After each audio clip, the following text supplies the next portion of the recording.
जो अदरक का एग्जाम्पल इन्होंने दिया, हाउ इट वर्क्स एक्चुअली, अदरक एक दवाई है भगवान की बनाई हुई।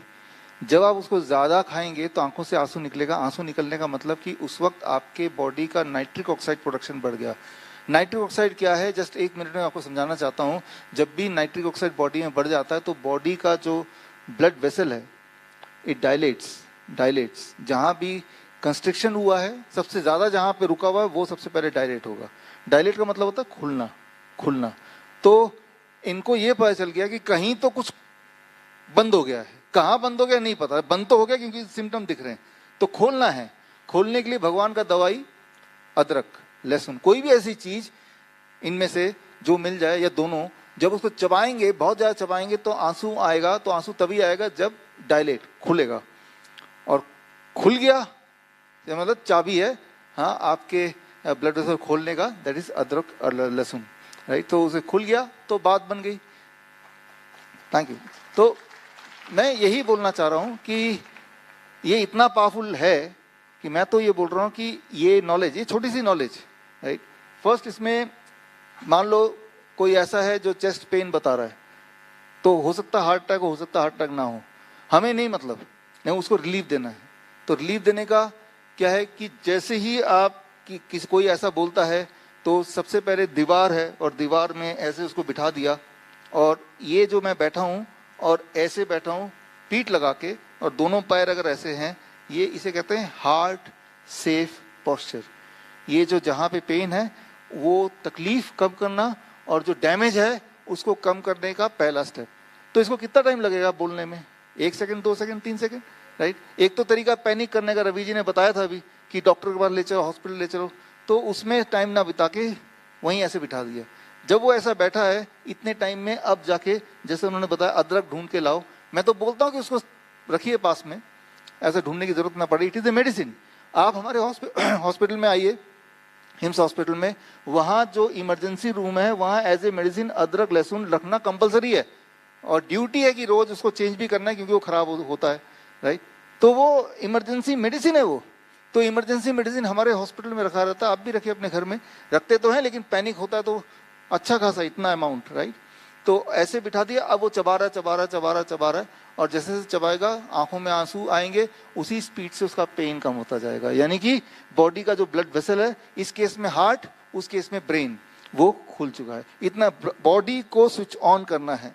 तो दिस इज सो सिंपल। अब कई बार होता है कि इतना ज्यादा पेन हो गया कि वो बेहोश हो गया। बेहोश इंसान तो चबा नहीं सकता, तो क्या करना है? अगर बेहोश इंसान चबा नहीं सकता तो उसको, हमने वो लेटा है तो आपने मिर्च लिया, उसको कूटा, उसको चटनी बनाया, जीभ के नीचे रख दिया, और जीभ के नीचे रखते ही what you can expect, his consciousness should come back. एकदम से वो होश में आने लगेगा, और होश में आने के बाद भी अगर कंप्लेन बोलता है कंप्लेन है, अब दोबारा से वो पॉस्चर, अब दोबारा से वो अदरक।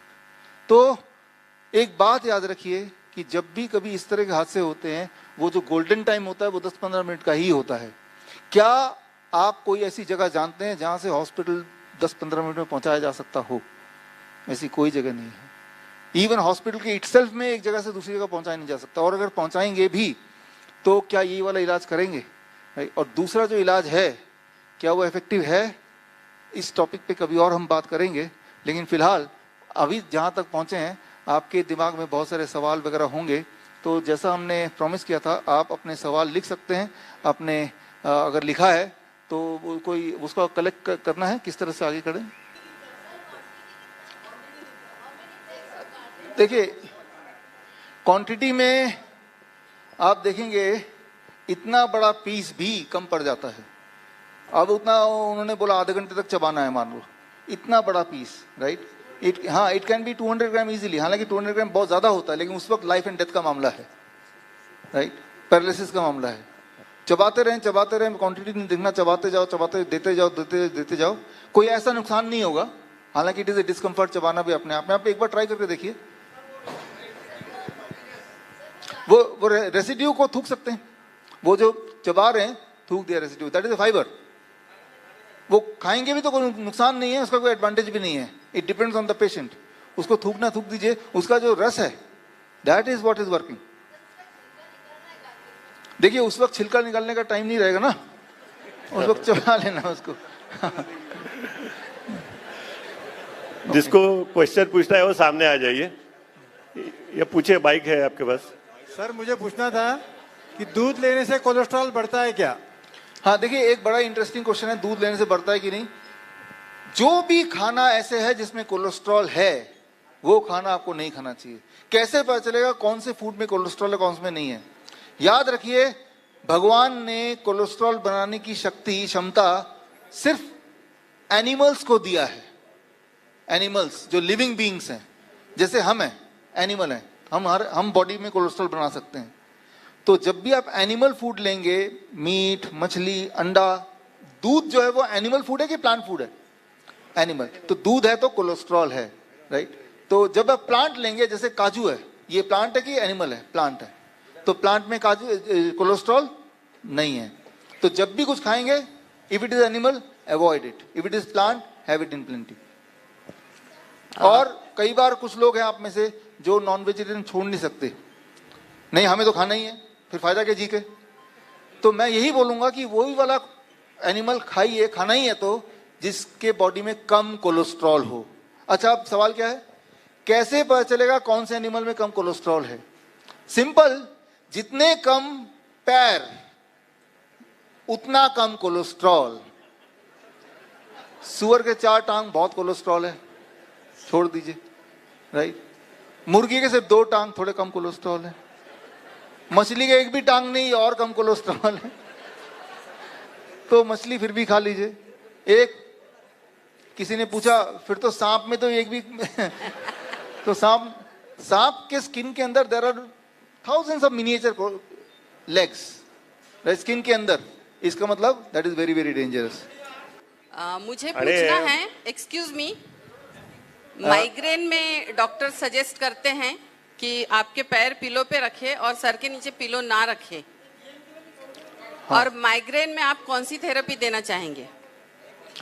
देखिए, जो हमारे पेशेंट्स हैं जिनको माइग्रेन का भी था, अगर वो DIP डाइट लेते हैं, जो मेरा एक्सपीरियंस है, फॉर 3 मंथ्स, फिर धीरे धीरे उनकी जो माइग्रेन की जो फ्रीक्वेंसी एंड इंटेंसिटी है वो कम होने लगती है। तो मैं तो यही बोलूँगा, जो लोग माइग्रेन के पेशेंट हैं तो वो DIP डाइट को ही ट्राई करें and also have a little patience, number 1। Number 2, very very important, कि जैसे ही उनको अगर माइग्रेन का अटैक शुरू हो ही गया है, उस वक्त कैसे हॉल्ट करना है। तो अगर वो गर्म पानी में, जैसे मैंने बोला, अगर पैर 42 डिग्री सेल्सियस में रखेंगे और सिर पे एक ठंडा टॉवल रखेंगे, गीला टॉवल, तो उससे भी जो माइग्रेन अटैक है वो वहीं पे टेम्पररीली हॉल्ट हो जाएगा, रुक जाएगा। लेकिन इस तरह से पैरासीटामोल या कोई दवाई की जगह, पेन किलर की जगह वो काम चला सकते हैं along with the DIP diet. और कुछ महीनों में आप उम्मीद कर सकते हैं कि उनका जो माइग्रेन अटैक है या तो बिल्कुल खत्म हो जाए या पहले से बहुत कम हो जाए।